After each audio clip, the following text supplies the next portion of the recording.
for coming back. Oh, absolutely. Yeah, I think that I've gotten feedback, not a lot, but just people that have commented on or texted me and said, hey, they want to have more pictures in the video, and like when you're talking about Leadville, let's say, Right. and then people that don't know, and I'm gonna edit in some stuff this time around, but they also are like, well, they want to know more specific stuff about, like when I had Phil on, Phil Young, we did get into a little bit of the weeds about shoes and stuff like that, which is really cool. Right. So I think the more that you can share about maybe your training again, and this is your ninth finish, which is unbelievable.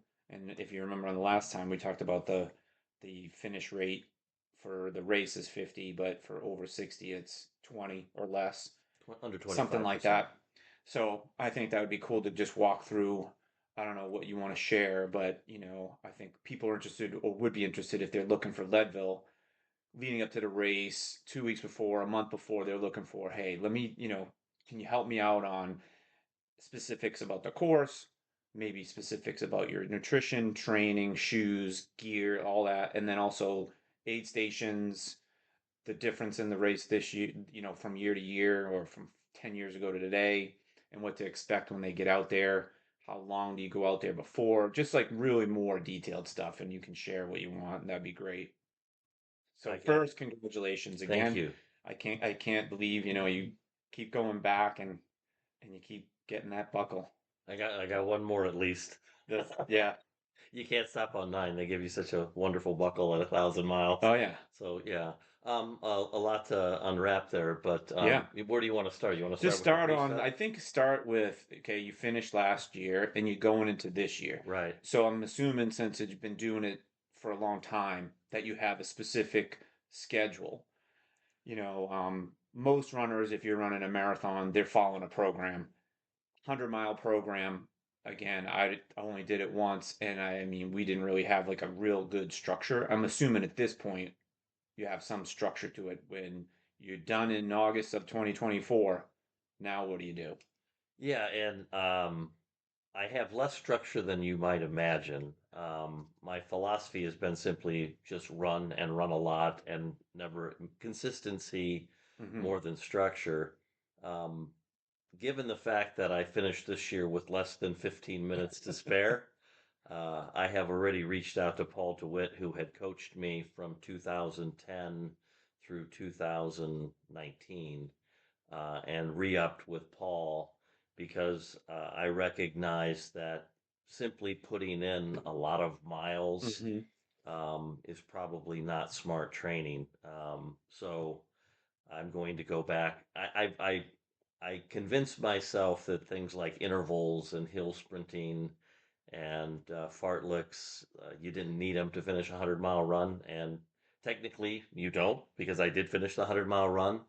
But I think if, I've never had this tight of a margin ever. I've always known by outward bound on the way back Yeah. that, hey, I'm going to finish. It's just a question of Time. whether it's 28:30, 29:10.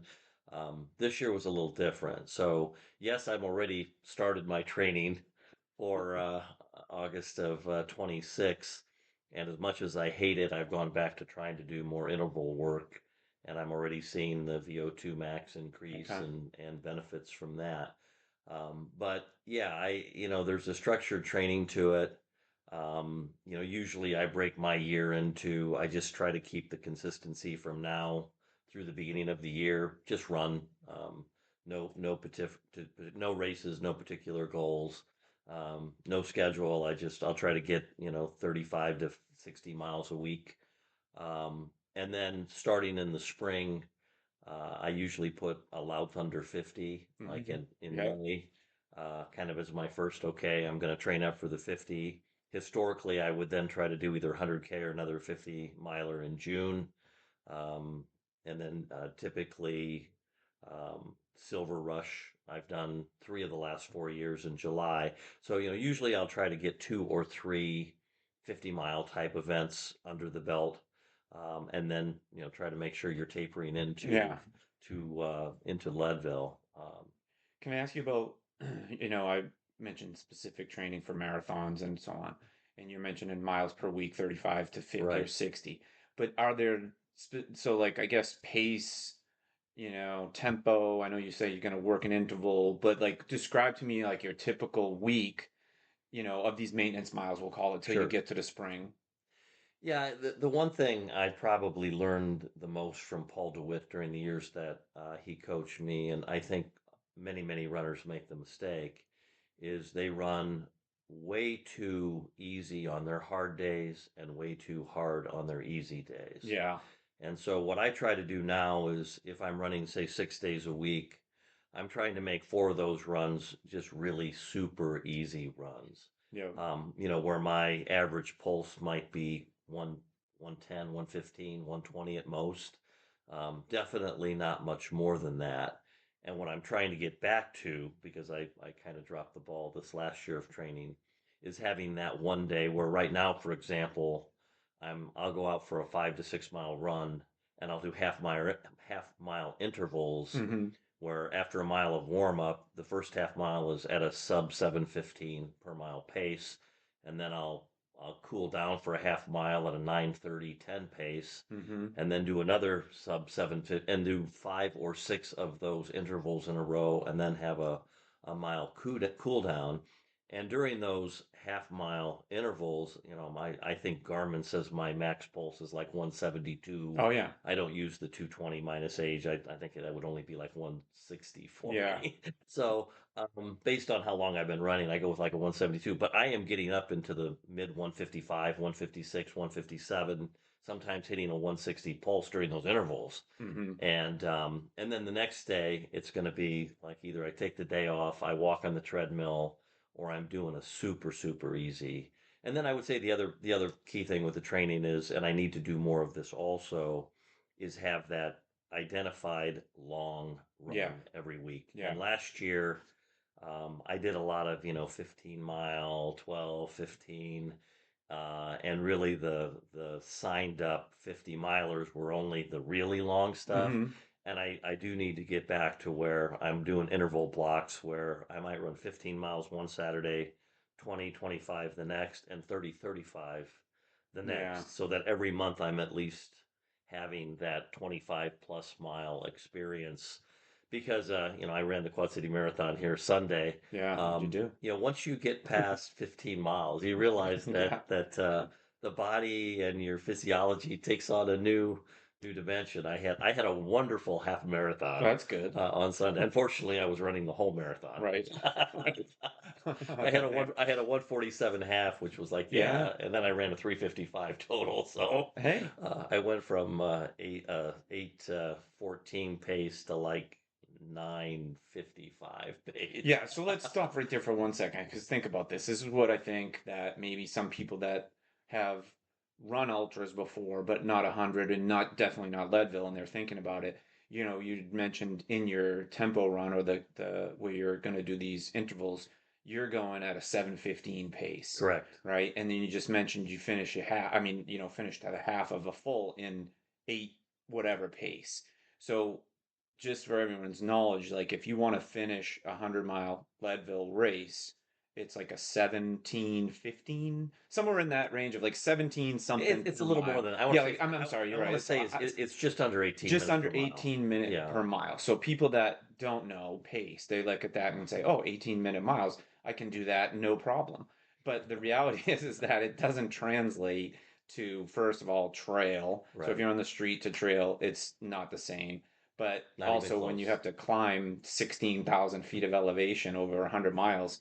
Um, but my point was going to be is that if you think you can run 9:30s in 10-minute miles or even 12-minute miles during your training, you're wrong, because it's not going to translate. You're not going to make the It's not going to cutoffs. make the time cutoffs. Yeah. Yeah, I mean, Sunday was a hot day for this last marathon, and my 355, I did win my age group by That's, 50 I was going to say that's still really good by time. 56 minutes. So if you get old enough, the competition dies or has hip replacement. Yeah. It's that simple. But yeah, at Leadville, even as good a marathon I had in my 60s, and as happy as I am with the performance there, um, I wasn't clearing the. I mean, I was, I went from an hour clearing cutoffs down to where I think it was within 35 minutes at some of the last stations, Hmm. and that you're getting tight. But to your point, I can't tell you how many newbie conversations I've had with the person that, ran their 3:45 marathon or 3:40 or 3:30, whatever, or they had a 10 and a half hour 50. And I'm talking to them out Hmm. at Leadville, and they're like, well, of course, I'm going to break 25 hours. Yeah, And right. I'm kind of like, buddy, you may not even finish. And Yeah. they look at you Yeah. with like deer in headlights eyes, like, Yeah. well, what are you talking about? I ran a 10 and a half hour 50. Like, yeah, good for you, but you weren't going from 9,200 to 12,550 Right. on rugged terrain, in weather that who knows what it Yeah, could who be, and then knows? getting on top, going back down, and then turning around and doing it again. Yeah. People don't appreciate how difficult that 25 miles from Twin Lakes to Winfield back to Twin Lakes can be. Yeah. And the other point with that to the training is I need to do more, but that treadmill hiking Mm. is, I watched the David Roche video Hmm. in the last few days. He Yeah. may be the only human being Yeah, that it's doesn't crazy. hike. I mean, even of the Rob Crars and the historically wonderful runners who finished, they're hiking usually. Yeah. Only Superman, Yeah. and I don't know how the heck he does it, but I he don't does it. either. Yeah, It's crazy. One of the other things I've been looking at lately is the delta or the difference between like first place and 10th place in any race. So I was just looking at like the Berlin Marathon, for example, like the first place guy, 2:03. But in the top 20, it goes down by about like 6 or 7 minutes. And when you're talking about a marathon, that's a long time, that's a right? long time. So when I look at Leadville and you look at David Roach's 15 hour, the top 10, the next guy is like 20 in the top 10. So you're talking Right, 5 hours right, difference in the right. top 10. It's It's unbelievable. insane. Yeah. Yeah, he passed me. For those familiar with the race, I had just hit the Hope Pass trailhead. I'd gone through the stream, Yeah. and I was just getting ready to start the Hope Pass except And when he's he passed wow. me. So that's 10 I mean Oh, 9, 10 miles, I'm right? at mile, let's call it 39, and he's at mile Yeah. 60. Wow. And he looked fresh as a daisy. I Yeah, mean, it's still light out. and the guy's great. He gave me a like, "Hey, looking great." I'm Yeah. like, yeah, Yeah. who you talking to? Yeah. Well, speaking of him though, I mean, he also, he breaks the record 2 years ago. Well, not this past one, Last but the year, last year, right? And then he did Western States and he DNF'd, right? And he So talks about that in his video. I mean, yeah. it actually caused like self Oh doubt yeah. issues in him, and Yeah. the fact that he bonked so hard and Yeah. was and had to really like convince himself. And the thing with him, and it gets to the nutrition issue. And I don't know how the guy does it, but you and I talk calories. He talks Yeah. carbohydrates, but he's taking in 150 grams of carbs per I hour. know. Every 20 minutes, he's taking a high carb gel I know. the whole time. And I would have to guess it would be 500, 400 calories an hour, maybe. Yeah. You know, More than that because I think there's like a calculation between carb grams to right. calories, but I don't know what it is. But I don't know how the guy must Yes. have a Superman stomach. Yeah. I don't know how you run that fast, Right. take in 400 plus calories an hour. I'd be on the side of the trail letting it I go. think you mentioned it's just like a superhuman anomaly. It's kind of like Lance with his heart and how Right. much blood he can pump. It's just that one thing. This guy has it. But I did talk about that with Phil on his when podcast about the 50 grams of carbs. So I went and got those. I don't even I think it's called carb Right. and it's 50 grams. And I'm like, man, the consistency is different than a goo and it's a little more liquidy, but I don't know what I mean, I can't imagine doing two an hour of those, but it works for him. It works for him. All right, so sorry to interrupt, but I just wanted to mention the pace that you're running in these training runs and that, you still have to be running pretty fast in order to maintain the pace over the long haul, right? Correct. Yeah. And the heart rate, I remember you telling me that one a long time ago about maintaining, heart rate. And when I had Phil on, he was talking about his heart rate, and I was like, oh my God, I can't imagine. I can't. He's It's probably 165 the whole time. not even. Oh no, he's way loud. No, Oh, yeah, yeah, yeah. he's No, like his one, yeah, no, his easy like 6 mile per yeah, mile is like like a one. 120. Yeah, right, right, right. And I thought, man, that's me walking. Yeah, yeah. And then all that does is it's your engine burning higher where you're going to need more calories. And Right. then if you deficit, you're done. Right, right, right. The other thing you brought up in the litany of questions, Yeah, but it was like 30 of getting them. out there early, I think is huge. I got out there I usually try to get out there 9, 10 days early, Hmm. and I kind of made the stop in Fort Collins this year to spend a couple days with my son, and then I was up at altitude at Copper Mountain for 8 days, and hiking. I always like drive up to Loveland Pass, Hmm. so you're getting up to almost 12,000 feet there, and then you can do an easy hike without killing yourself. Hmm. But getting up to that 13,000 feet, where you're really your body's suddenly saying, "Hey, I'm not in Kansas anymore, Yeah. or Iowa," Or Iowa. and you kind of kick that process in. I think this next year my wife's going to hate it, but I'm going to say like, look, honey, I really got to go out like, at least 2 weeks early, or at least go out for the Silver Rush again and stay 10 days at the Silver Rush in July. Try to go back 10 days before and try to get a little bit of that. I acclimate enough that I don't have problems. I don't have pulmonary embolisms. I Yeah, don't yeah, have headaches. I yeah, don't. But you need to be out there for a longer period to get that hematocrit, to get your body to actually produce the red blood cells yeah. that give you that Colorado advantage. Because plainly, coming from Iowa, you don't have that red blood cell advantage that they do. I mean, they're out there, um, and their bodies just pump red blood cells. We do not. Yeah, and I remember hearing like when we were in 2016 around there, maybe in 2015, people were talking about you either have to go 10 days like Or or the last day minute, before. Yeah. last minute. And I couldn't do it. There's no way I could do last minute because every time I get to 10,000, instantly it hits me I for like might 24 be, I hours. probably could do last minute, but I don't want to chance Yeah, it. no way. And the problem with going out for me for 10 days is I inevitably end up having like horrific sinus problems Oh, yeah. between the dry air and the different pollens. And Yep. I'm like, so I mean, I'm pumping saline up my nose 24/7. But again, that's why maybe if I get a little more time out there, that'll help the adjustment. But the worst thing you can do is go out 3 or 4 days before and then run the race because your body's completely confused Yeah. about all of it. But I will go out early, and I think if someone really wants to finish Leadville, they need to go. You need to be out there at least a week. I mean, you got to be out there at least a week. Yeah. And you get to watch the bike Yeah, finish and you get to watch the 10K and you get to hike the Colorado and you get to Trail hike. and Yeah. see Colorado. Yeah. I think what I'm more and more what I'm learning, and I mean, shit, I've been running for 30 years and I keep learning. I tried to do this backyard thing and it's just not for me. It's just not for me. I can't figure out what we're talking about is very specific to this race, right? If you wanted to run 100 on like the Hennepin, totally different, 100% different. It's all flat. You don't have to worry about hiking. I don't even know what I would do if I was going to train for like a flat 100, but flat for me sucks. I hate it.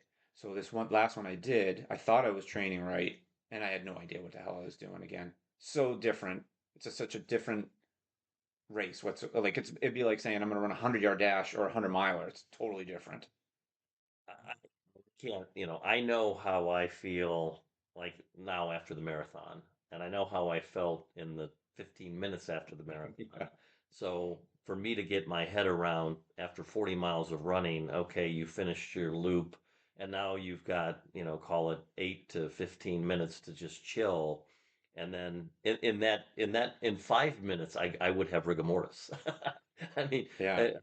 uh, that lactic dealing with your lactic acid breakdown after that long. I don't know how the guys do it. Yeah.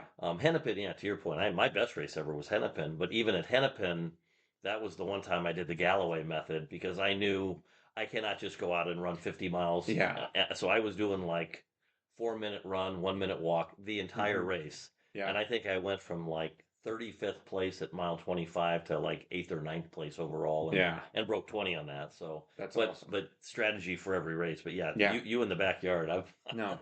I don't get it. Yeah, this one was so the only two I've done is that one in Wausau, Right. and that one was crazy because of the hills and the hiking and the downhill and all that. But then this one was a little bit different because it was point to point.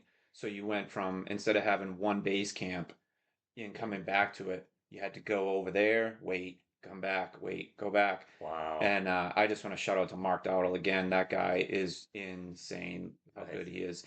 But he made a video afterwards, and he's doing a documentary.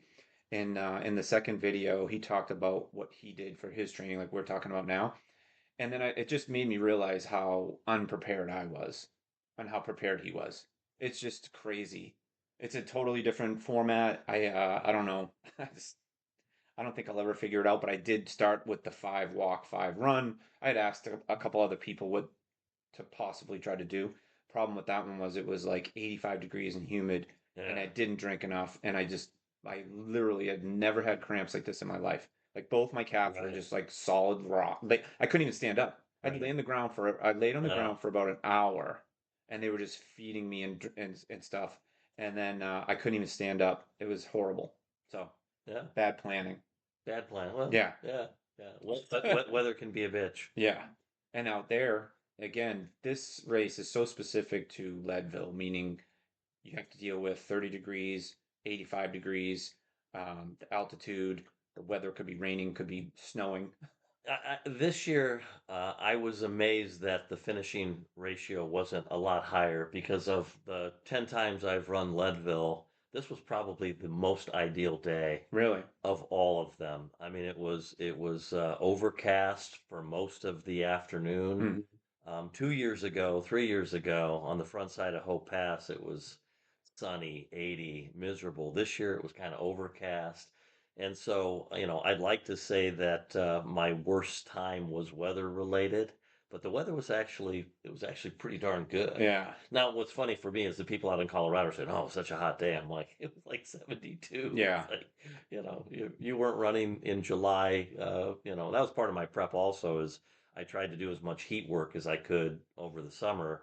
If you can't get altitude, get heat. Yep. And so I was going out a lot of times 11, 12, 1 o'clock in July on those 90-degree Hmm. days. And I would literally take like 80 ounces of fluids with me for a 70, 80-minute run. And Hmm. I'm almost running by golf courses trying to find the fountain. 80's not enough, but Yeah. another good way if you can't get altitude, get heat. So mentally, you talked about your base miles through the winter, probably, right? You put that marker out there for the 50, and then you start ramping up. You do the 50 at Loud Thunder, and now you're into April, Into May, May. right? Yeah, so now you've got May, June, July, and then August is the race. So then the next 90 days, can you also talk a little more about when you're training specifically for this, what are you doing for your nutrition during your runs? You Right. mentioned, hydration. Is it just water? Is it tailwind? Is it some other stuff? Yeah, Just I moved into gnarly okay. this year, gnarly nutrition. I know Michelle Hartwig Okay. is a big promoter of gnarly, and whether it's tailwind, gnarly, hammer, Hmm. And whatever. this is for your hydration. This is for nutrition. But what's the water or the It's hydration and okay. it's a mix. But if you do multiple scoops, you can get it to 250 plus calories in a 20-ounce bottle. Okay. And I made a very concerted effort on pretty much all of my runs. I used to only, if it was less than an hour, I'd just take water Yep. and I wouldn't worry about it. But I was really trying to always, always, always have nutrition on every run, especially in the heat, Yeah. just to get used to it. Hmm. And so, I was drinking, whether it's carbs or whatever, I'll go with calories. I was typically getting 250 plus calories every hour of every run, Hmm. no matter the conditions, because it is amazing on a super hot day after 3 4 hours of running how suddenly sugary drinks just doesn't really sit well. But if you don't train the gut, Yeah. you're going to get out there and you're going to have a lot of problems. Let's talk about that for a second because I think when you train here in Iowa and it's humid and it's the summertime, you sweat and you can see how much your water you're losing. Right? But when you get to elevation and it's dry and there's no humidity,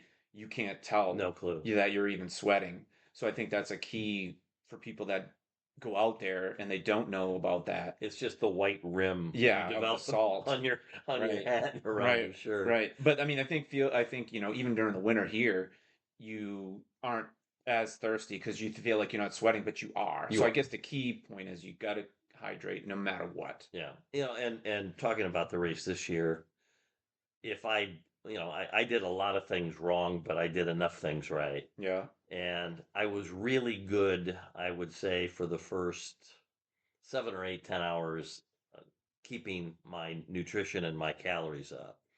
But then I did get to a point where it just, you have to take it in, but you can't. Mm-hmm.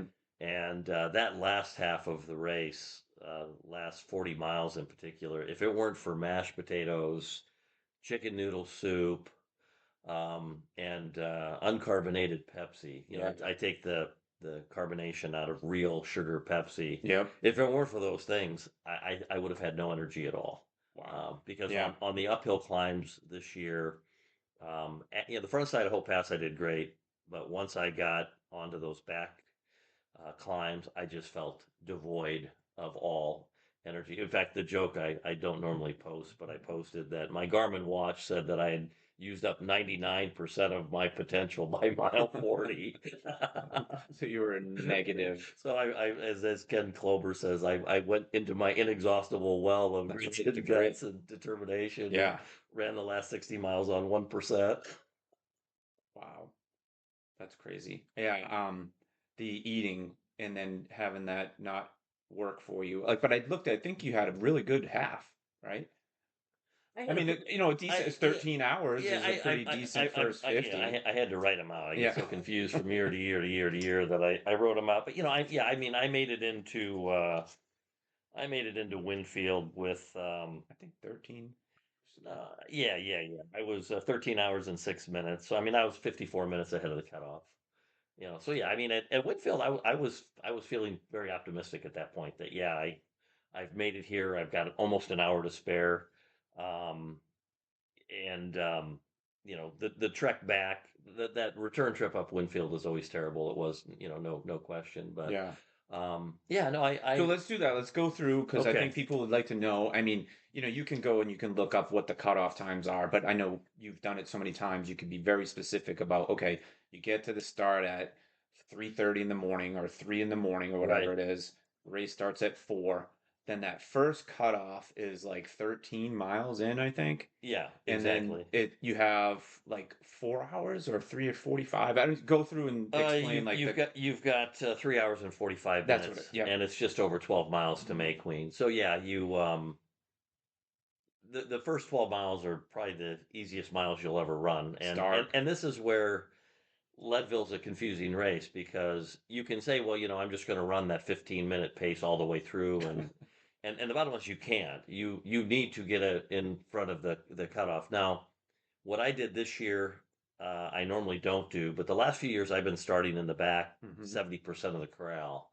And by the time you run Rough down the single track, boulevard out of yeah. town on 6th Street, you make the little turn past the high school onto the gravel.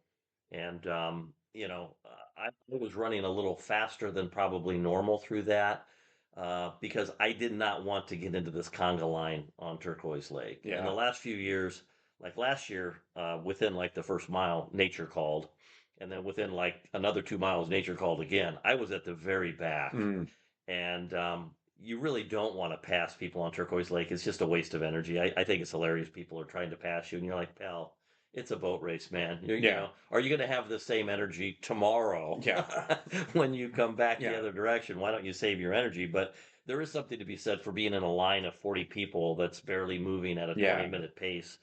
And there are uphill Yeah, sections, as you it's a know, around the technical lake. it's Yeah, technical. the It's not the first 5 miles, you go mini power line, the first until you get past the Tabor boat ramp at mile 8, it's pretty flat and easy. But that area from 8 to 12, there's a lot of rolling hills, hmm and you get caught up. So I did try to stay ahead of the group, and I very little walking. This whole group was running great, and in fact, I was a little disappointed because I felt like I was killing it, Yeah. and I get into May Queen, and I think I was like. Yeah, I was a whopping 5 minutes ahead of the year before Okay. when I had to use the restroom 3 times Yeah. and everything else. But I spent very little time at May Queen. I thought it was amazing watching the David Roche, and I've talked to everybody that listens and wants advice about Leadville. he was only not moving for 9 minutes The whole time. that entire race. I mean, he literally never sat down, and he would come in, and it would be, here's a water change, go. And that's what I tried to do. So I spent just, there's a little backup getting fluids Yeah. at Queen, but I got the fluids, moved on. You hit that Colorado Trail portion, which I hate because it's on the way back, especially it's so darn rocky and Yeah. technical. Up to Hagerman Road. I don't run Hagerman Road. Some people do. Um, if there's one thing I do really well, and looking at my splits this year, unless it's a super steep Hope Pass type hike, I can barrel at 16-minute miles or better On an incline. on an incline. Yeah. And that's pretty much what I did all the way up. You hit Ackerman Road, you get up to the top of Sugarloaf, and then the area where I think with age I'm losing it is coming down Powerline. I just can't open up and let it go. I just I used to be able to run 9.5, 10-minute miles, Yeah. and anymore, I mean, I can't do it. Pounding. I can't. I'm doing like 12, but I still, I got back to the main road, and I was into May Queen by 6:30 in the or into outward bound by 9 a.m. So I mean, I'm an hour ahead of cutoff at outward bound, and that was first time. I will say the other thing, the only DNF I had was crewless and pacerless, Yeah. and I don't recommend that anybody try this race without a good crew, Mm-hmm. without pacers. You ask about the changes in the race. Losing the ability to have that pacer at mile 50 is just a gut punch, man. Oh yeah. I I mean, can't even I can't even think it about is it. such a gut punch. It was such a blessing to have a Mm-hmm. pacer help you get back up that backside of Hope Pass, and to have to do it alone, it's brutal. But that's later on in the race. But my son Walter, who he's now just turned 31, hard to Mm-hmm. believe. Yeah. Um, he was my crew, and he was out there, and I will say I did sit down for like 1 second. Kind of had some shit in my shoes, so I got the shit out of my shoes, changed shirt, grabbed some new stuff, and John Byrne was there to meet me, which Nice. was great. He ran in with me and was super encouraging. Kind of ran out of the aid station with me, and I moved pretty well through Pipeline, and he drives down to Pipeline. Yeah. I always get him confused. I think Half Pipe is the aid station. Yep. Pipeline is the long row where the cars. Which was, by the way, it was a crazy party on the way back. I Oh mean, yeah. they were whooping it up there. But yeah, so I mean, I was doing, I would say I was doing really well until outside of half pipe. Then I always forget about it. It's like it's so benign, but it's 8 miles of uphill. Yeah. From Uh, there to Twin Lakes. well, you Twin Lakes the last couple miles Is yeah, down but into Twin you're Lakes, still going up. but Yeah. and it's kind of like, God, I feel like I should Mm-hmm. be running, but it's like I'm not running. I try to Yeah. run, it's like, God, I feel like I should be running. Yeah. So I'm hiking that, and then run down into Twin Lakes. And I will say, when it's pretty amazing. I kind of looked at my last 4 years of data, and up until I kind of started falling behind post Winfield, it seems like I run this race about the same damn pace every year. I mean, I can look at it, and Yeah. I'm within 5-10 minutes all the way through. I mean, Wow. into Twin Lakes beyond. And this year, I will say, the stream was the lowest I've ever seen it. It was. I'm sure the people in Colorado aren't happy to be in a drought, but in past years, as you know, Yeah, it could be up over your well, waist. I you mean, you can go through 6, 7 water sections oh yeah. which are dirty and Mm-hmm. mucky before you even hit the river. Yeah. This year, the river was the only water Okay. anywhere on the entire course, Yeah. and it was maybe 2 inches above my ankles. Wow. Okay. Well, you still got your feet wet. Got my feet wet. Got my feet wet. So let me ask you another question though, because I think this is important to talk about too, is the gear, right? So like, Yeah. you're going, it could be 3 hours, 4 hours, 3 hours at a time. And like, what kind of vest do you use a I vest? use I a know vest. people have handhelds, they have front pockets, do you use a bladder? I think it's really up to the individual, but what works for you? Yeah, I've got a new direction. Is that the brand? Uh, Ultimate direction? Ultimate Direction. I've got an Ultimate Direction, and then I've got a Solomon vest.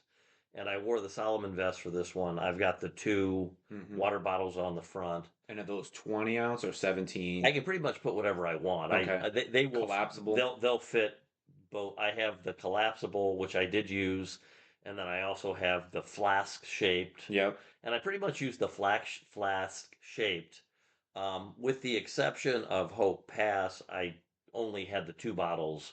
On Hope Pass, I did have the two flasks, and I put And a two. bladder. I put Oh, no, I put two of the handheld in your. soft bags in the back Okay. because you really are a long way from. I mean, it Yeah. when you're hiking, especially from the time you know, if you look at it, I mean, from the time I left Twin Lakes, I left Twin Lakes at on the way out at 12:30. It wasn't until 3:10 that I got to Hopeless. So I mean, you're talking 2.5 hours Climbing. of And uphill climbing, and having 40 ounces wouldn't have been enough. I know some people will stop and fill their bottle up in yeah. the river. No.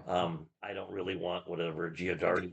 didn't you had one of those ones that had a filter in it? I've used that Yeah. before. Yeah, although the one I had, man, you had to really suck it hard Yeah. to get it to work. I So thought about buying one of the new ones that you compress, but no. now we talked about like earlier about how the Galloway method, but during this, do you have to? I know I'm not. I guess the question is, do you have to? You have to be conscious about drinking and eating.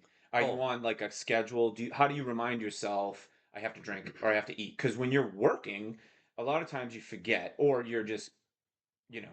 yeah, and this is part of the reason I've gone to the gnarly is if I make my hydration also my fuel, Yep. then I am hydrating and fueling. I do watch my watch. I try to make sure that, every 20 30 minutes I'm eating something. And what I do is I also kind of gorge at the aid stations.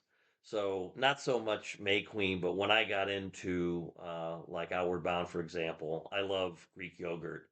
Hmm. So I had two of the Chobani Yep. um, lime, Hmm. key lime yogurts.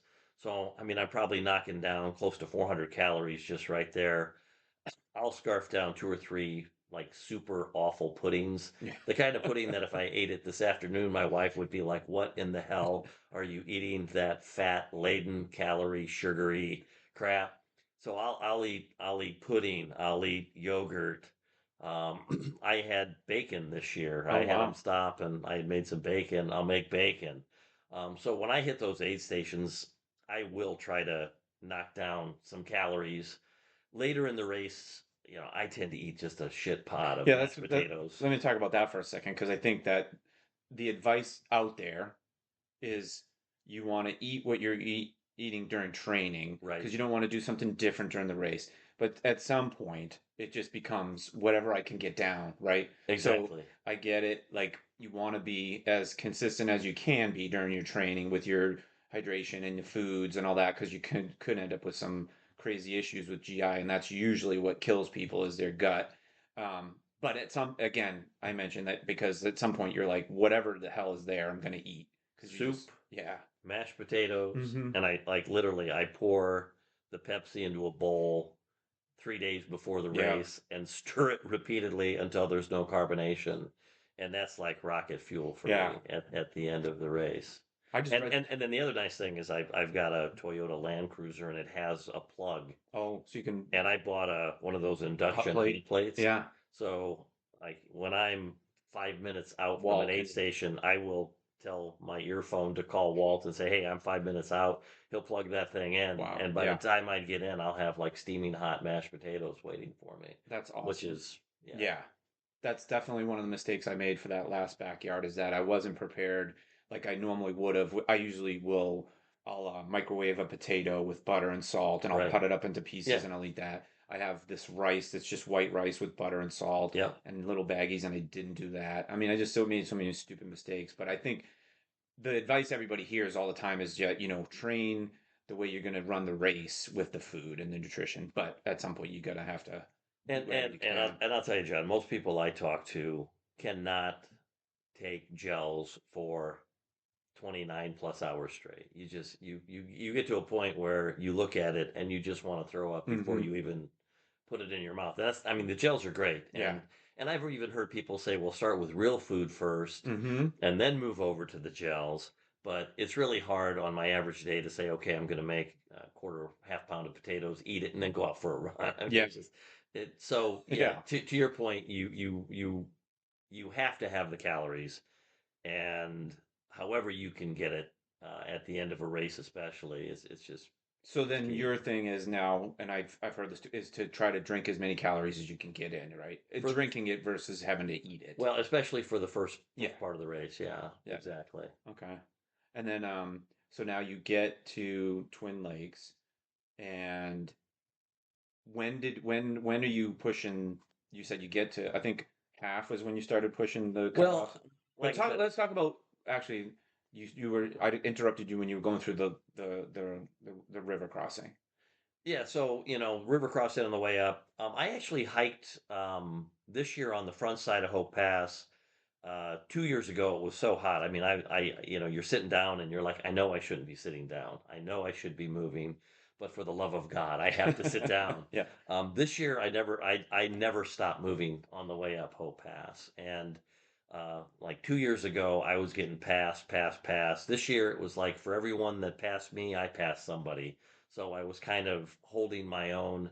I did use the trekking I was going to poles ask you that. for equipment. I Which had, ones you and used? the other thing to get back to it Yeah. with the vest, I made sure I had my North Face jacket, Okay. Yeah. which packs up to like practically nothing, but I had it. I actually had a small knit cap Mm-hmm. because if you get caught in a sleet Mm-hmm. storm at 12,000 feet, you want to have a hat. Yeah. I always, after my first year at Leadville, I always have a headlamp with me. Oh yeah. So I had the headlamp because I knew for sure I needed it on the way back, but you never know when you're going to need it. So I had the headlamp, and then I have the lucky LEKI Oh, those poles poles with the with the gloves glove. that snap in. And I used to be kind of anti-pole, but I got to tell you, I think probably in the golden hour finishing race, I would say 85% of the runners are using the poles. And I did not use the poles until I got to Twin Lakes. Okay. But then once I got to Twin Lakes, I pretty much had the poles pretty much the rest of the race. And now, did you train with them? I went out to Sunderbrook a number of times and trained with them. I used them in the 50 miler. And then I use them a lot during the week. I won't say I train with them every time I Mm-hmm. run, but I got enough that I'm You I'm got to get used to I'm it. very comfortable with Yeah. them. And Um. and even that running motion that you can get with them, Yep. So another thing I noticed that And by the way, I would have yeah. ate my bacon several times coming downhill if it weren't for the ability to I am falling, put the pole down, and it's like, wow, these things can really take a Yeah. lot of weight. Yeah. Um, there's always been this, like, for me was like the vest with like the pole hookups, Right. right? But what I've seen lately, and the technology's always advanced. Yes, it's like a little arrow quiver bag, Exactly. right? And that's kind of cool. And is that what you had, I, or I, I don't. My vest kind of has so you just stick a them in the place that back? they can be stuck into. I don't know. They are those ones they break down, or the Correct. telescopic? They just break down like Mine with a breaks cord. down. That you Yeah. push the button, you pull them out, and they And try. that glove, it didn't bother you with the glove and there's chafing or anything, or No, no? Okay. no, not really. Okay. And I would once I got back on the way back, I would have my mule Hold carry them. my poles for me if I didn't need them. So Yeah. yeah, but anyway, so yeah, I mean, I trekked up Hope Pass. Everything was great. This year was interesting. They had the ass at the pass, so instead of having llamas, they had burros this Okay. year. So you got up there and you see all the donkeys Yeah. in the field, which was kind of cool. And and that was I have to say that portion from Hopeless at 12,000 feet to the top at 12,550. And this is where you talked about, you and I last time about, do you want to know? Don't you want to Yeah. know? To me, I have such solace knowing that, yeah, I'm ass dragging here, but everybody's ass dragging here. Mm-hmm. And I just need to get up and over, and it's going to be so much better. And sure enough, it was. And So is, I can't remember. So is there a hopeless aid station time cutoff, or is it the actual top? I they can't they remember. they they neither they track your time Yeah, at that okay. Hopeless, But that's what I was just gonna but ask there you. is Like, there is no formal cutoff. right. It's To simply get to Winfield by that time. Winfield is the Yeah. cutoff, and then Twin Lakes on the way back, and then Hopeless, and then Twin Lakes is the next cutoff on the way back. you do get an idea of where you're standing, That's what I'm obviously. thinking. That's what I was thinking. Like there is a hope. So it's a hopeless aid station checkpoint, like timer, There's a timer. not at the top. Correct. Okay. Oh no, I think they have one at the top Do too. they?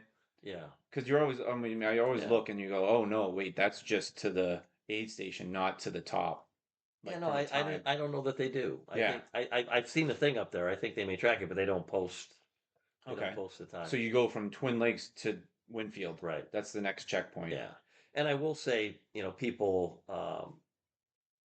the backside of Hope Pass to me is the hardest part of the race because again, you should be running, and I'm trying to run. And some of the switchbacks at the very top are runnable, but then there are portions that it's either so steep or there's so much scree that when you get to be my age, you just don't You feel don't want to fall. comfortable Yeah. trying to tiptoe Yeah. running boulder to boulder to boulder. So, you think, okay, this is a section I should be able to go 11, 12 minutes per mile and make up time. And you really don't. And then we talk about David Roche. What's Yeah. amazing to me is Scott Carpenter's record from like was 0506 was when you came down the backside of Hope Pass and got onto Winfield Road and ran Winfield Road into Winfield.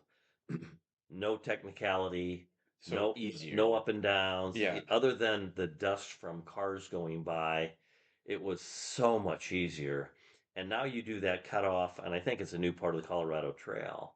And again, this is where I feel like, okay, I should be running, but I'm not. And then I realize after the fact, most of that trail from the cutoff at about mile 48, maybe 47, 48, you still have 2.5, 3 miles. And it's actually, you're going mostly uphill Yeah. and then slide back downhill to Winfield. Because I realized on the way back, I'm like, okay, I'm 55 minutes ahead of cutoff, but I need to move faster. And I was able to run on the way back, realizing, okay, this is actually down. And this was crazy. Yeah. No, I know what you're Sometimes you get in saying. I that know. race and you think you're downhill, you get vertigo. You think you're running downhill and you're running Yeah. uphill. So Yeah. Oh man. yeah, All right. So now specific to this and now specific to no pacer at 50, what do you do? Did you have a drop bag? So what do you do when you get into the 50-mile Winfield aid station? they had ginger ale and Coke, and so I actually drank I think 2 or 3 glasses of ginger ale. Had some pretzels. I think I had banana. Uh, Trying to think of what else I had, but they had I just went through the smorgasbord. And then how do you fill your, do you use their water and do you have They, like powder? Like how do you do all I'll that? tell you right now, the volunteers are phenomenal Yeah. because when you're 10, 15, 20 feet away from the aid station, there's someone saying, What do you need? what can I get Yeah. you? And so literally I would take my 2 bottles in the front out and say, I think they used a scratch Okay. maybe. I said, or tailwind, maybe tailwind. I said, fill this one with fluid, fill this one with water. And then actually, hey, if you can grab the ones out of the back and fill them up too. And within minutes, and I gotta tell you, your dexterity at that point, Yeah, yeah, right. trying You to can't even unscrew it, zipper your jacket. you can't even zipper your fly. Yeah, I mean, right. it's I don't have fly, Yeah. but you know what I'm saying. So they actually, and again, this is where I've talked about this with Burn in the past quite a bit. It's like I just don't spend time in aid stations. Yeah. So I mean, I had a few things to eat. I loaded up and I was out the door. I bet I don't. I think my longest aid station is always the next one at Twin Lakes, where you're kind of gearing up for the night. Yep. But with the exception of that one, I don't know that I spent more than a couple 3 minutes at any aid station. And I tell you, when you get back to like half pipe on the way back, and you see people like sitting inside and they've got a fire and they've got a Hmm. blanket on. I'm No, like, comfort is not what you I'm want. like, beware of the chair. It's Yeah, like you're never gonna get your ass out of that thing. right. So I keep moving through it. But so yeah, but then my climb back up the backside of Hope Pass. They call it hopeless for a reason. I mean, you're just crawling. I mean, and especially towards the top. That's when for the first time in the day, I was just feeling devoid of all Yeah. energy. And I actually did sit down on a couple rocks on the way back, just for, okay, I'm going to sit down for 30 seconds and, try to get myself together and then, okay, back to it and just that slow trudge. Um, and then, but thankfully, once I got up and over, the downhill, I actually moving pretty well all the way Yeah. down, actually running most of it. Yeah. I think I looked back and I think my from either the aid station or the top to Twin Lakes was like an hour and 35 minutes or something. Yeah. But going up it was like 3 hours and 30 Well, minutes. and I was so slow on that backside of Hope Pass. Coming down, that's when I was actually starting to feel a little the desperation of, okay, I know it used to be a 10 o'clock cutoff at Twin Lakes. I think it's like 10:15 now. They gave 15 minutes more. But that's when going down that backside, I'm like, okay, I got to get my ass moving because Yeah. I'm going to be, I want to make sure I have some tolerance here, Yeah. some gap. Mm-hmm. And, and I will say, I mean, I, I say I'm running fast. I probably run like 12, 13-minute miles, but the way I look at Leadville is, you just got to stay under 18 or 17:50 on average Yeah. and you can finish the Yeah. race. So, Yeah. So let me ask you about that because I think there's two different schools on this of watch, no watch, or looking at your watch. Do you start it at the beginning? So you're conscious and you're looking at your watch and it's beeping in miles you and stuff know, like that. um, I'm using it more. I put it on average pace. Okay. Of the settings you can do, one of them Yep. is as average pace Yep. because the math gets so hard. I mean, oh, it's like okay, so I'm at Winfield and I'm Yeah. If you're 13 trying to hours. calculate it yourself, yeah. The time of day at that point is probably more important Right. than how many hours you've been running because the cutoffs are I need to be ten By this fifteen, time. Yeah. and and I'm coming down the front side of Hope Pass. I was like, well, okay, it's 8 something right now. I've got 3 4, I got 4 miles give or take from where I'm at to get to Twin Lakes. Yep. I need to get moving. So I move really well, and then I was actually run walking on and off through the field past the river. I fixed karma. I did something that in 2009 I did not have a headlamp coming down Hope Pass. And when I was at the bottom of the hill at Hope Pass in the meadow, I see a guy with his phone out and a light, and that's all he has. And I'm like, headlamp? And he's like, yeah, my headlamp's dead. I don't have anything else. And because of my issue, I had my Petzl with extra batteries, and I had a Right. spare Extra. headlamp. Wow. And I said to the guy, I said, here, just take this. Yeah. He goes, well, you want it back? I'm like, well, if you find me, give it Right. back. Right. If you don't find me, Yeah. don't worry. But I'm like, dude, you got to have a headlamp. Yeah. This happened to me once. Just consider this my way of fixing karma. Yeah. That here you go, take the headlamp. And this That's guy was like, I can't believe you gave me a right. headlamp. I'm like, just finish the race and and Yeah. and make this charitable donation worth it. So So speaking of headlamps and Petzl and the lumens and all that, so what is your so it's a Petzl brand, but what's the lumens and the battery life and all that? I have the one that's like super light that like fits on top Hmm. of your head and it's got like the little square battery in the back. I had the original battery and 2 spare batteries, and I had them charging in my car with Oh, so it's a rechargeable the one? batteries is an Android connection, Okay. rechargeable. So I had them that they could plug in and recharge. So I didn't need to recharge; 3 was enough. But I use that. I don't put it on the. There's three Brightest, three right? settings. If you Yeah. put it on the brightest, you're going to burn out in like 4 hours. On the Okay. second brightest, I can get probably 7 8 hours. I did have to, from the time I started using it, coming down Hope Pass. I did have to change the battery somewhere. I want to say before going up power line again, Okay. and then it got me, and then I got through the night and back to morning again. Yeah.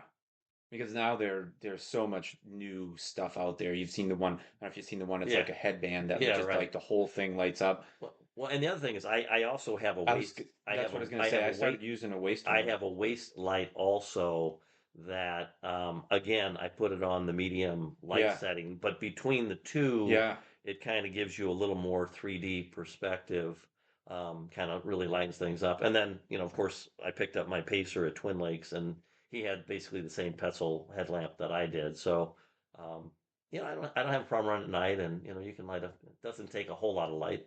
So let me ask you this. So Walter Pacer, does he No, go? Walt didn't pace me. I Oh, got he's back your into crew. Twin Lake. He's my crew, and a guy named Terry Crowley, Okay. who's Tom. I stay at Tom Rudbeck's condo. Terry's his nephew. We've become great friends. And actually, I kind of had pacer controversy because my one pacer thought he was going to do the entire pacing, and I had to say, "Well, You don't want sorry, pacer but yeah." controversy. So he took me from Twin Lakes to Outward Bound, um, and this is where again from Twin Lakes that climb. 14 miles is, There's a jeep trail that goes. You go up the little sharp incline past the fire station, and then there's a jeep, little wider, and it goes up. I absolutely forgot how it seems like you are climbing out of no, Twin Lakes for forever. 7 hours. It's Forever. ridiculous. I know. It's like I mean literally I was like, when does this Yeah. effing hill end? Hmm. And Oh it's yeah. like I know there's a downhill Yeah. somewhere, but that to me was also brutal. And that's where, I gotta say having a pacer or having, at that point, and Terry's like, you got to eat, hey, Yeah. eat this, and I'm like, all right, you got to eat this. Yeah. And then it'd be like, okay, let's run for 3 minutes and then walk a minute. And so having that encouragement is just enormous. Now, I don't know what the rules are. I know there are rules about pacers and what they can and can't do. But do you do a pacer where you're following them or they're behind you, pushing you? I was following Okay. mostly. Some people do it the other, but I was mostly just following at that point. Yeah. And I like that also because they can spot out like, watch that rock, Oh watch yeah. this, watch Yeah. this. So yeah, I would follow, and like I said, it was slow trudge, but I will say I'm still running. I mean, on the downhill sections, I was still able if you call it a run, it was a run. Hmm. And again, this is just where you start feeling exhausted. But and again, we got to that half pipe aid station, and it's dark, and I see the people in there, and I mean, I went in and got like a cup of ramen noodle soup, and I think a couple potatoes, Hmm. and I literally said to Terry, I'm going. Hmm. Get whatever he had to use the restroom, I think. I'm like, Yeah. use restroom. By the way, I didn't have to use the restroom. Yeah. It was That's good. amazing. Normally I'm like, I actually bought one of these new little kits that has a Oh. shovel and all Oh my this. God. To bury it? Oh Yeah, man. and they got it. I was able to take care of all of my business before the race, but he needed the restroom at that point. So literally, again, it's like I was in and out, and I'm like, catch up So with let me me. let me think. I remember this. This is the one that they have like a tent, right? And Correct. they have a fire going, and it's Yeah. warm in there, and they got the Right. tables all around it, and then people are sitting around the fire, and you're like, no, No. get out of there, right? Get out. That Get the yeah. hell out of there. Oh yeah. Yeah, I mean, it's like Satan. Like, come Yeah. in. It's Yeah, get warm. warm, get You can comfortable. sit Yeah. down. You'll be fine. You'll Yeah. get up and run later. Yeah. So Yeah. at that point, what were you doing for time? Like how because you had 55 going back, and then I don't know what Yeah. the next checkpoint was, Well, but yeah, I got at it. Twin I got into Lakes. Twin Lakes. See, this is where it was getting tight because I got into Twin Lakes at 9:39 p.m. and the cutoff was 10:15, and the old cutoff was 10. Yeah, In prior years. So, I mean, if I was going by like the 22, 23, I mean, I was you were within barely. 21 minutes. So, Yeah. I mean, I was a little more than that because they've changed the cutoff. And they always say, and I tend to agree with it, that, if you're holding your shit together at Twin Lakes, you should be able to get into the cutoffs become so much more generous after Twin Yeah, Lakes going back, that if yeah. you can get to Twin Lakes and you're still moving, you got a really good chance of finishing. But even perspective now, but even 20 minutes there is like a mile. Oh, You know what right. I mean? Like that, people hear 20 minutes, you're like, "Oh, that's a long time." Yeah, but that's like a mile at that point. Right. Yeah, That's pretty no. far. Yeah, yeah.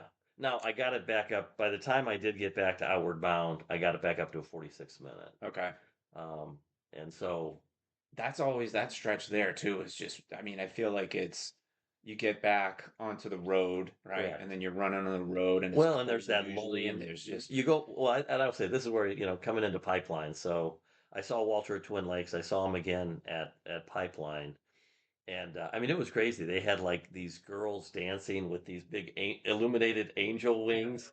So I actually have a video where I like started dancing with. Well, yeah, this is the other thing. You got to keep smiling, Yeah, man. you gotta, yeah, If you're smiling and laughing and trying to right. have fun, it's amazing how the endorphins will Yeah, keep you moving. But I've got to dance with this girl for a minute. Like, okay, I gotta. yeah, I'm like, sweetheart, I gotta go. yeah, So I refueled again at Pipeline, same thing, potatoes and all that. And then there's that long, like little Jeep road down to the road, yep. and Oh yeah. I was able to run most of that. On the road itself, we kind of did a run walk.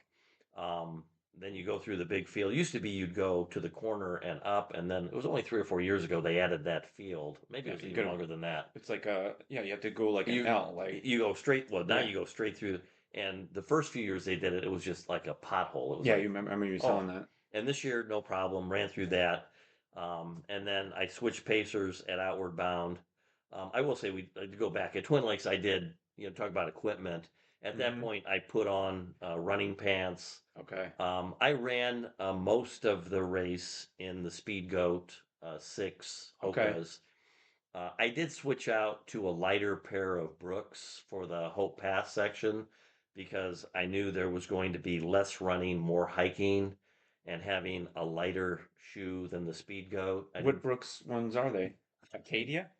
I'm not sure. Their trail shoe though? They're trail shoe. They're not the heavy trail shoe. Okay. They're kind of the intermediate for like marathon to 50 Okay. mile trail stuff. So I did wear those, and then I went back to the Speed Goats for the rest. And in Twin Lakes, I did sit down, dried my feet, new socks on. So socks. What socks do you I wear? do in Gingy. Okay, with the toes. Yeah, and in the old days, I would like put them on, and then a second pair of socks. And I know people, like Militich and Byrne will like Tape duct their tape toes. their Yeah, I toes. don't know about that. I simply have one pair of medium weight in Gingy crew socks and my shoes, and I did not have a single blister. I did not have a single hot spot. I did not have a single And you problem. don't use any like Vaseline or anything. You just put the socks on, and Not that yeah, that works for not you. on my feet. Wow. Yeah. Now I had squirrel nut butter on Yep. other parts of Yeah, my yeah, body, yeah. generously applied and regularly. Because Yeah. I tell you, people, think about that. I've had a few years where Oh yeah. you get that between the leg chafing, and it can It's really super it painful. can make it very painful. I think So, the other area that I mean is between your butt cheeks. yeah, oh yeah, If no, you're not putting Vaseline any chance you yeah, can, no, that's the most painful. I was using the squirrel nut butter Yeah. generously everywhere. And is squirrel nut butter, I've never used it. Is it like a salve or is it actually like It's like a a balm it's a balm? that you Okay, can that's rub and yep. turn into a more liquidy and spread it. Okay. Cause They had another product that I did start the day with, and I don't remember what it's called. They gave the sample tubes, okay. and I applied that in the upper regions, Yeah. and thankfully, like no real chafing issues. Normally, you take that shower after Oh, Leadville, and and you it's like, know. and You're like, oh, you immediately figure out like, ooh, those are yeah. the spots I missed. So I found one years ago, like I when Body Glide came out. That was right, like the first one, and it was like that correct. blue, looked Blue like a tube, like a deodorant, deodorant tube, right? right? But it used to stain everything, like It would crazy. stain everything, and to your point, it was awfully hard to apply certain parts of your body, Yeah. and you wouldn't want to put it in certain parts of your body and then apply it to other parts of your body, if you know Well, what I mean. yes, I do know exactly what you mean. But but then I found this Gold Bond Yes. anti-friction Yep. that is the best. It doesn't stain as bad, Right. and and again, it looks like a deodorant. So anyway, I think the Gold Bond for me has been the best with Right. like here and in between and all that. Yep. But Yep. I used to use Vaseline for the rest of the stuff. Yeah, and like I said, the squirrel nut butter's been it's worked great for me. So Okay. yeah, So shorts. I wore there's a new brand called Terragnota Hmm. ultra runner who basically has figured out that everything is made in Asia, no Mm-hmm. matter what company it comes from. And so he's using the same companies that the major brands are buying their shorts from, and he created an ultra running short. I think I paid $28 for them. Wow. Are they lined?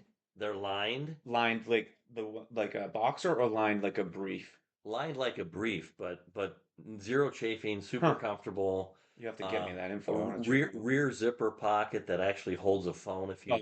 Oh, okay. So And no I bounce. put a phone. I actually had my phone there. I put it in a Ziploc bag Yep. and then zipped it in that back pocket. And then it has multiple stretchy pockets on the front that Really? you could put another water Huh. bottle. That's where I put my goos. I had some like shot blocks also, like the shoes. You can fill all that Are stuff they like up. 5'7", 3"? What did you? I think they're like five, maybe. Yeah, They're either you have five to or get me that. seven. I'll I have think to. they're five. Okay. In fact, they just came out. It used to be like Henry Ford. You could get it in any color you wanted as Yeah. long as they were black. But now I think they just came out with two new colors. In fact, I've ordered their vest, Oh, okay. which it's back ordered to November, but it looks like super, super cool. So shirt, what do you do for your shirt? I just wear like I think I wore like one of my turd the Quad City Trail Hmm. Ultra. I wore that. I wear like the technical shirts. Hmm. A little less friction. I do change shirts. I mean, I change shirts at Outward Bound on the way out. I think I changed it again at Twin Lakes after that. I changed it Twin Lakes in. Twin Lakes in, I actually went with the long sleeve shirt. I think I wore like the whatever Josh Sun gave out Oh, yeah. at the Loud Thunder I did, yeah. 50. Yeah, yeah, yeah. That's And some good then stuff. went back. I have a like metal lined running jacket that I wore for warmth.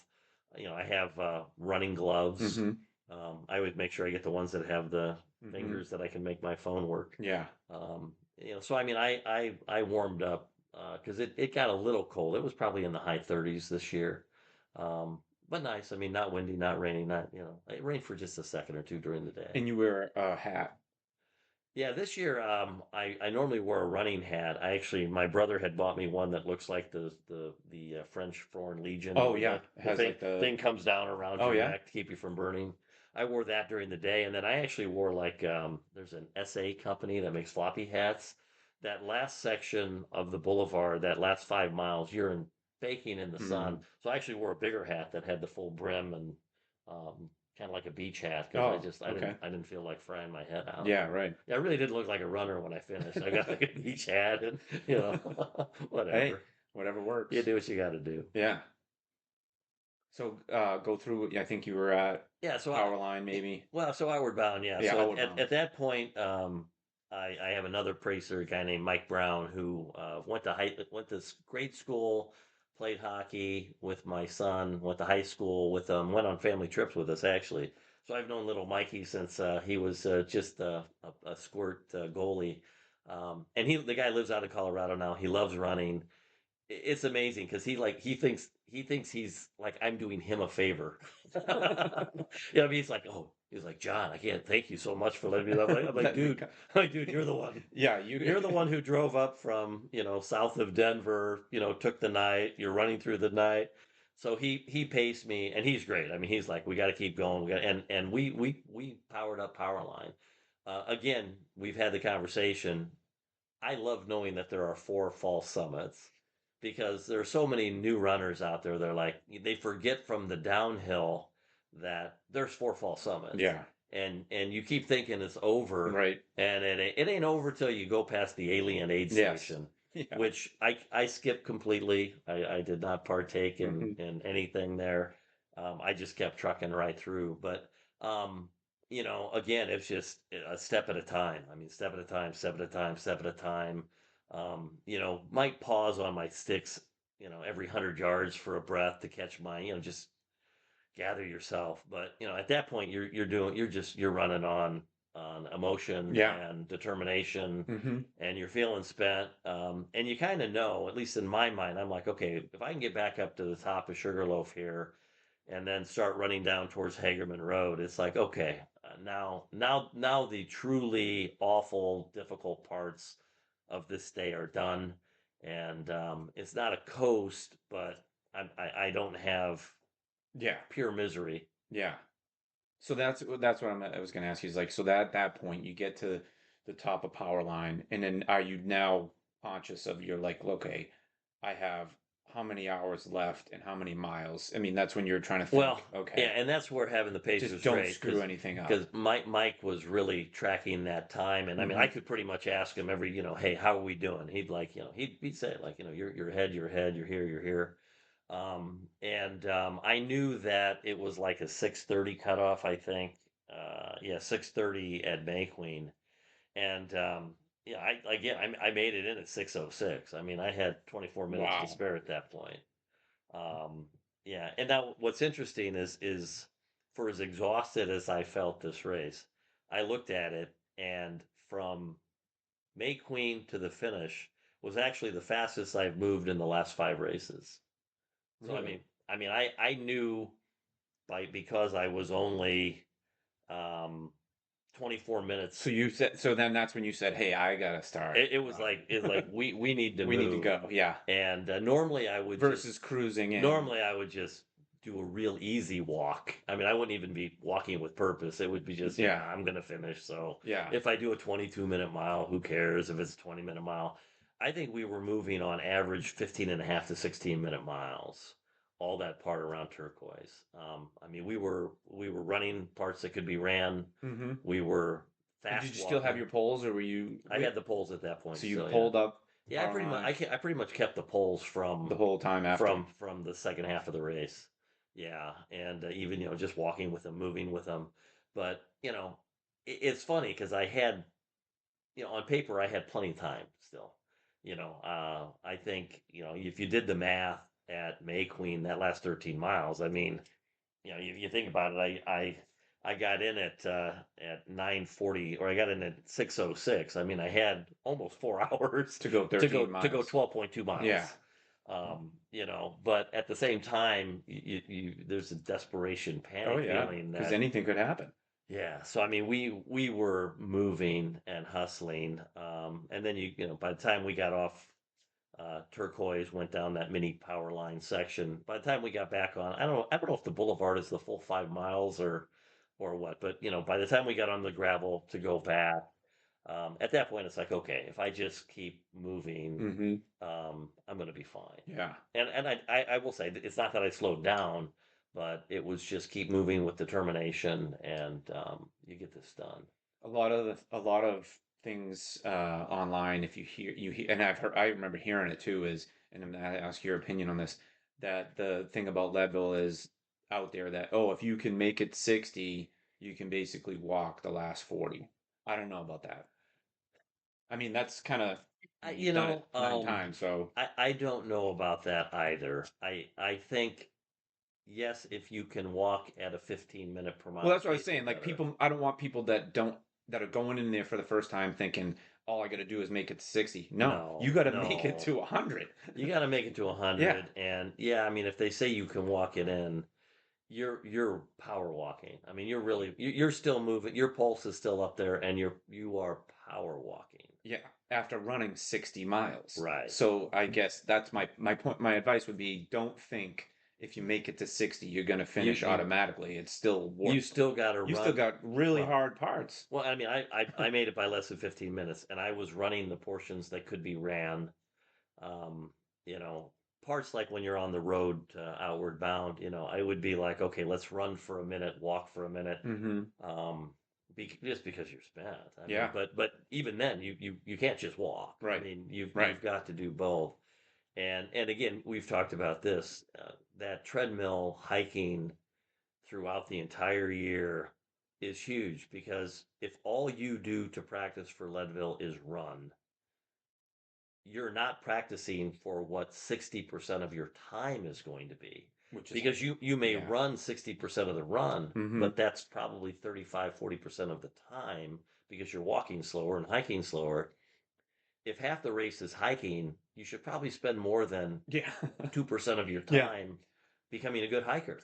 So tell me about that workout specific. You told us before, but like give me the like real, like what do you do and when do you time it into your workouts? You know, I Um, I do it once a week. okay. I usually will do it like the day after a long run, Yep. Okay. because I'm going to be hiking when I'm fatigued at Yeah. Leadville, so I might as well hike when I'm fatigued at home.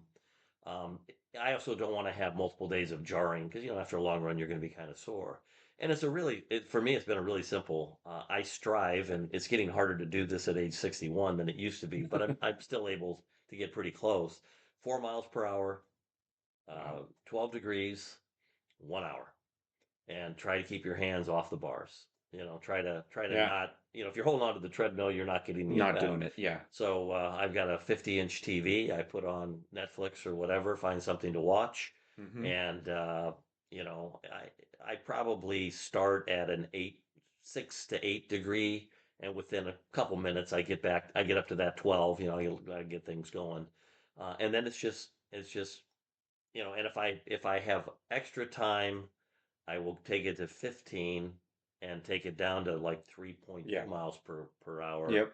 and kind of emulate because there's some parts on the Hope Pass that are probably they're probably 25 Oh degree. yeah. I mean, Oh so I find that to just be a fantastic workout yeah. Because and I so necessary. Yeah, I just remember you telling me about it, and then I just went to the extreme with it. I was like, I'm gonna do this for 3 hours, and I would Well, do it at I 3.2 don't think you hurt yourself doing it. at 15 degree, and Yeah. I would do the same thing. I would just put the TV on and know that this is gonna just be a grind. Well, shit, you almost like did a reverse pace at Yeah, Leadville. I mean, you got I like stronger as the day hiking. went That's by. why I hate flat. I just like Yeah, hiking because I know, there when you go up, maybe you're gonna come back down again, yeah, yeah, versus yeah, just constant straight flat. I don't know. yeah. It's not my thing. Right. But I like that hiking. What about other workouts that you do? I know we touched on it a little bit last time, but The other key thing I do is like I've counted this. I try to do every other day. I probably in theory do like 2 out of 5 days. I do about a half hour core workout where I years ago I had that P90X hmm video yeah, DVD thing. I do the ab ripper X portion of it. So, you're doing like in and outs, crunchy frogs, V up roll ups, yeah, side crunches, climb your legs. You're doing the deal where you have your legs in the air. So I want to say there's probably like 15 different moves that you hmm do, 25 of each. And then I typically hang upside down on an inversion yeah, table I've got lower back issues. yeah, Try to do some anywhere from like 8 to 10 half sit ups while inverted. hmm Um, and I find as I'm getting older that core strength for me is very important. Beyond that, I honestly don't do much. Like, we're going to be going to our vacation home here shortly, and I will try to swim, 3 or 4 hmm times out in the ocean and, go anywhere from a mile to a mile and a half swimming, which, if I do that for 2, 3 months, it helps the whole body. yeah. But, it's funny because I hear some people like, well, I'm going to ride my this or that bike as my workout for the Leadville Trail 100 run. It's like, I'm sorry, but at the end of the day, Yeah, that's not. the one great workout to be ready for it's running. Yeah, It's running and hiking. If you want to do Leadville, run and hike. If you think you're going to do it on a rowing machine or on a hmm stationary bike, no, yeah, no. yeah. So I remember Kurt and I were talking about it, and we were like, okay, what do you think is like a good measuring stick for somebody to say, I'm going to attempt it if they've never done a 50 or 100? Right, And I think you just proved it. If you can't run a sub 4 marathon right. as a baseline, because that's under a 9-minute mile per mile pace for 26 miles. If you can't, I don't think it's Nine oh possible. seven, I think. Yeah, I don't think it's possible though to be able to make the cutoffs if you can't run that fast in a marathon to finish Leadville. It I agree. I agree in principle. There Some there people may might be able to there do it, may but be exceptions, and I think like the exceptions may be I might be that exception that if you're still running 50 plus miles per week every single week of the year, you might have a chance. But again, I mean, I'm within 15 minutes this year. and you're So doing the 1 hour climb every week. You're doing your ab workout. yeah, You're doing all of the other your nutrition. You're doing all that. How much like do you think sleep and rest and recovery comes into play? Because I feel like some people might get into a program, and like me when I was younger, I would think I was always supposed to be doing something. Like every day I was like, all right, I gotta run fast and I gotta do it every day or I'm gonna not make the goal. enormous. Yeah. And I've fallen into that same trap where like this month, for example, I ran the marathon Sunday, and I'm looking at my log. I'm at 188 miles for the month, And there's honestly It's a part of lot. me, honestly part of me saying like, I need to go out and run 12 miles tomorrow Yeah. so I can have a 200-mile month. And it's like, well, that's stupid. Like, what the hell's wrong with you? So, the nice thing for me in retirement is I've been able to get more sleep. Uh-huh. I don't have to, when the alarm doesn't go off at 6 o'clock in the morning.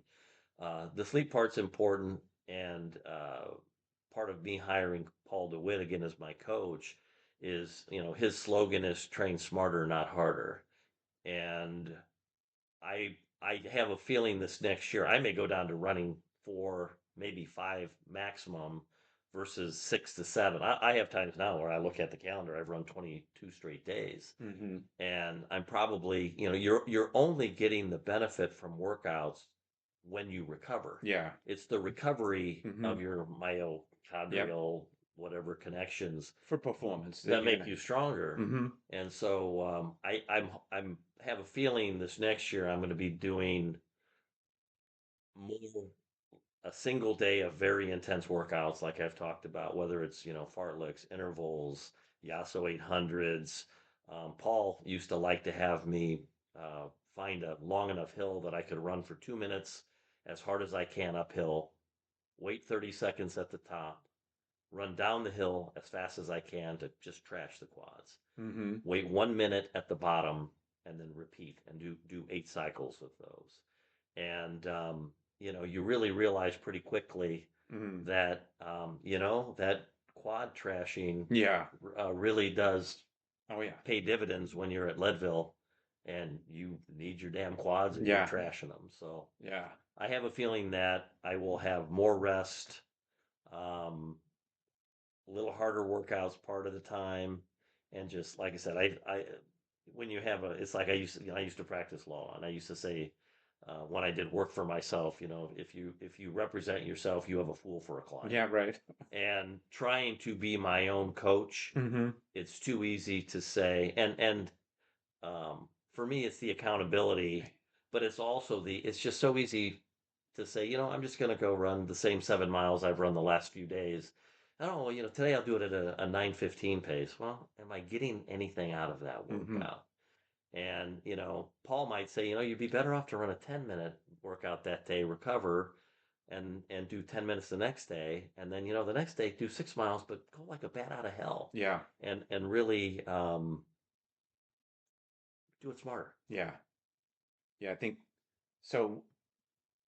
Maybe you can, I don't know if you want to share the medal and all that, the map Yeah. or whatever you have there, but I think that, like to kind of come full circle would be kind of maybe just to, What it's all about. yeah, to summarize, if you're a runner and you've done marathons, 10, 20, whatever, who knows, even if you've done 50s or whatever, but if you're interested in running this specific race, 5 key takeaways. Yeah. Well, first of all, I want to say the reason you go back is, you know, I'm not a wildly emotional guy, but when I finish this race and, Marilee Maupins hugs you at the finish line and says, "Welcome home," and there's Ken Klober there giving you a high five and telling you, "I knew you could do it. I knew you Yeah. could do it. I knew you could do it. You took it out there." Um, no matter how many times you do it, it's an overwhelmingly satisfying. It just really is. But in terms of the handful of takeaways, in terms of if someone wants to get into this run, first of all, I made the mistake that my first 100 was Leadville, and I know there's a lot of lifetime members who can get preferential entry. I don't recommend that Leadville be your first ultra run or even your first 100. I ran the old McNaughton, now Potawatomi, as a warm up run, and frankly, it wasn't enough. So if you've been running marathons, um, one takeaway would be, sign up for a 50K, sign up for a 50 miler, see how you feel, see how your body responds. I would say two, a lot of runners don't get out on the trails. They're running on their Hmm. bike path, they're running on the street, the sidewalk, whatever. If you're local, go out to a Sunderbrook Park, go to Illinois, go to Scott County, run on the trails. Yeah. And I love running on the trails. I love the way it feels. I love the smells. I love the sights. I love coming around a corner and there's a deer. But if you find that you don't like running on trails and you're not good at running on trails, probably not for you. Yeah.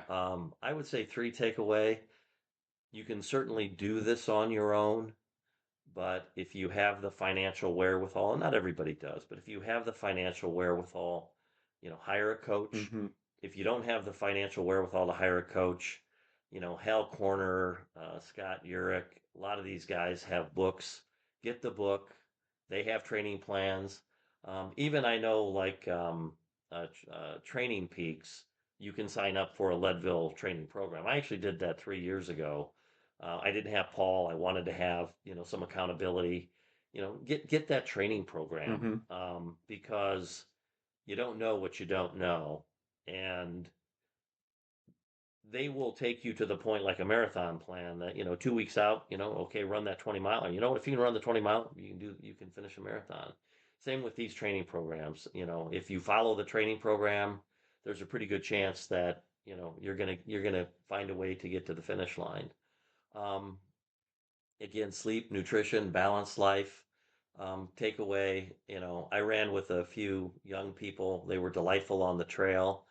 And honestly, I don't know how someone with young children, a demanding job, Yeah. family issues, marital issues, whatever issues it may be, if your shit's not together, Hmm.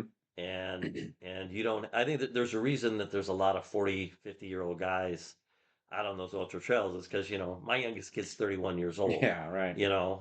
If I tell my wife I'm going to go out for a 2-hour run, she's happy to have me go, and I'm home all day long with her. I mean, Yeah. she's like, go back to work. If you can't go back to work, then get out of the house, go for a run. So, make sure your house is in order. I think that's really important. And then, I'd say the final, I'm just pulling this out of my hat, Yeah. but you got to want it. I mean, running these races separates the wheat from the chaff. I mean, it's you've got to want it. You're going to find out more about yourself mentally, what you can do, because, I haven't explicitly said it during this interview, but there are times during this race, even this race, where it's like, you know what, I can quit. I gotta say, coming back up the backside of Hope Pass, I'm like, I'm gonna get into Twin Lakes and just fuck this. Yeah. Pardon the French, but fuck this. Yep. I can be back in Copper Mountain. I can take everyone to dinner. I can get a good night's sleep, and the pain will end. And it's like, you know what? They didn't come out here to see me quit. I didn't come out here to see me quit. You learn so much about yourself, and there's so many times where there's voices in your head saying, it's Hmm. so much easier to stop. Just stop. Don't go. And I tell you right now, if like Ken Klober says, if you dig down, you dig deep, you put those voices aside, when you get done with these ultras, it is the most self enlightening, uplifting, fabulous thing you can do for yourself. And you really do feel, and we talked about the parallels between business and life Hmm. and ultras.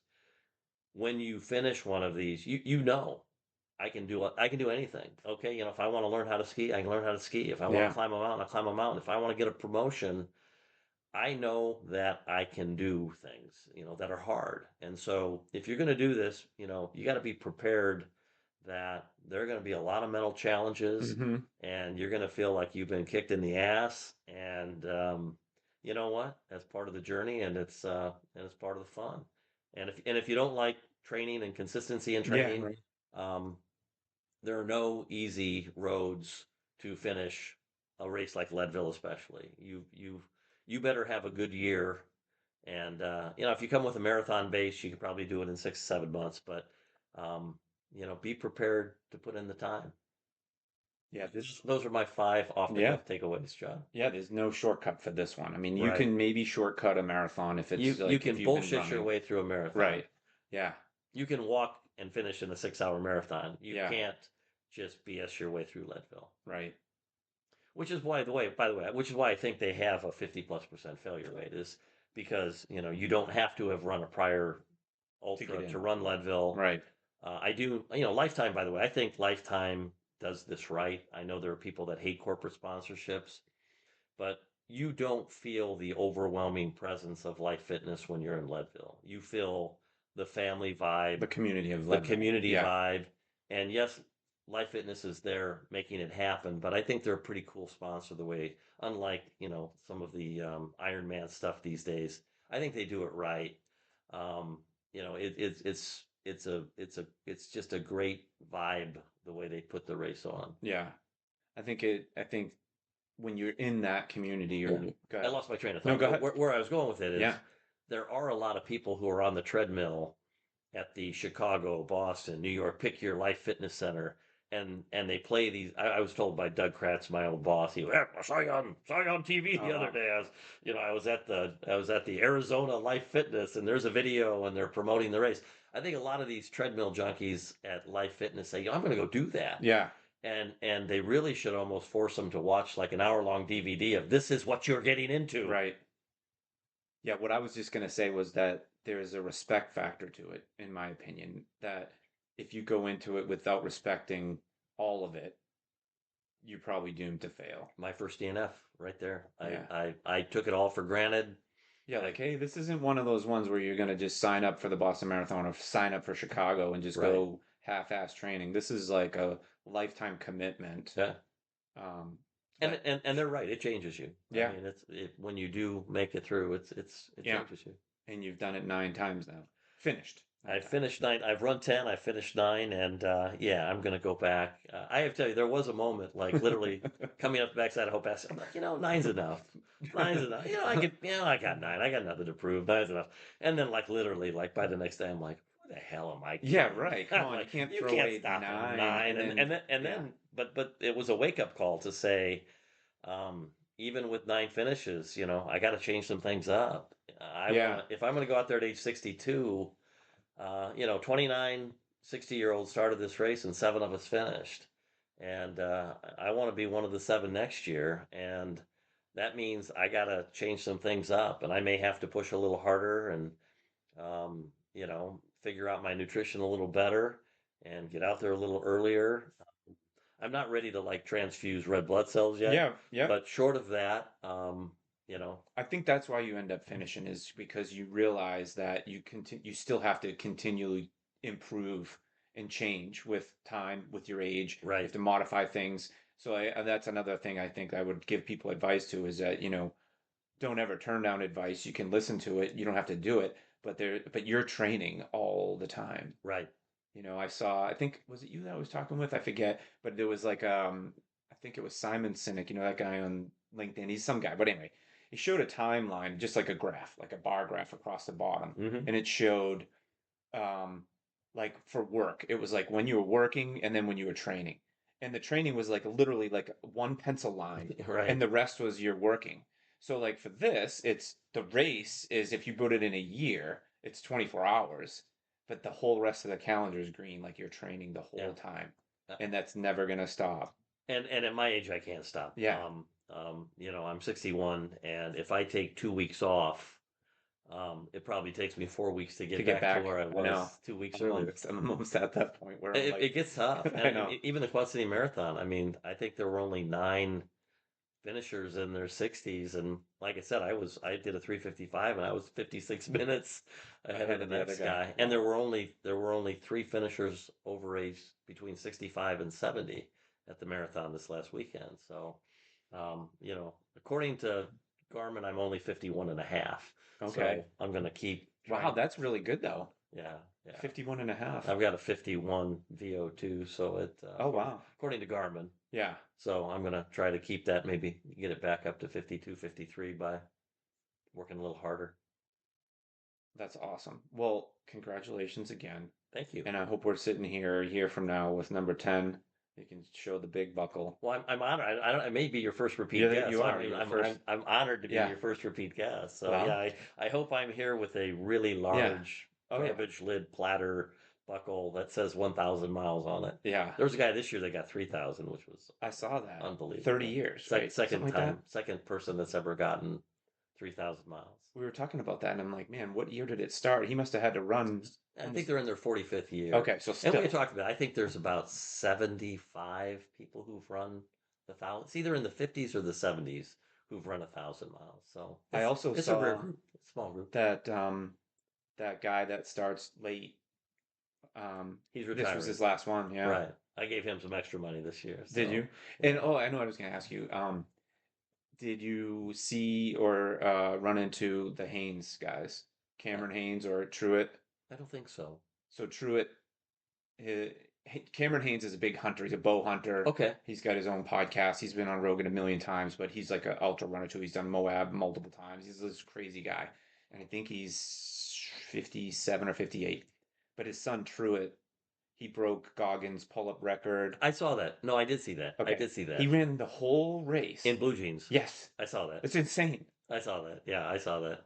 So The you the did other see him out there? I did not see him out there, but I saw the video of it afterwards. So, the other thing I will say, I mean, this race is getting really hard to get Yeah. into. I do it through the foundation. Mm-hmm. I make the extra donation to secure the spot. But if you want to run Leadville, and you don't want to pay $3,400 or whatever it is, Yeah. you better be prepared. It may be a while Yeah. to get in. It's kind of like Western States anymore. You can do a qualifying run every year, and it might be 5, 6, 7 years before your name gets drawn. But Yeah. in Leadville, I don't under. I know if you volunteer, you have a better chance. If you're a member of Life Fitness, you have a better chance. But it's amazing how hard it is to get into Mm-hmm. these races. Yeah. And I heard it was harder to get into the bike than it is the actual the run I think anymore, if you want to get into the bike, you better sign up for the for the lead challenge. lead challenge. Right, right. It's funny because Austin and I were talking about it. And I'm like, I don't know, man. It just, I don't know. I won't do. I've done the lead challenge once. I won't be Yeah, doing it again. man. Well, congratulations again. I think, Thank you. and thanks for doing this. Um, I hope we gave enough specific information. I think a lot of people like to know about gear, shoes, socks, shorts, t-shirts, like the vests even. And I'm always tweaking that kind of stuff. I just found another one. It was cheap, like I don't want to go out and buy that second skin Solomon for like 300 and 400 bucks and be like, I think this Terragnota was like 75, 80 I want to know bucks. about the shorts. Yeah, Send me that name of that short brand because shorts is important. I yeah. mean, they're the most important, I think, Oh, yeah. other than feet. Right. Is getting that right for that race anyway. But Or you could just do it like David Roshan, carry two yeah, water bottles. it's unbelievable. Yeah, insane. Yeah. All right. Well, thank you. Thank you, John.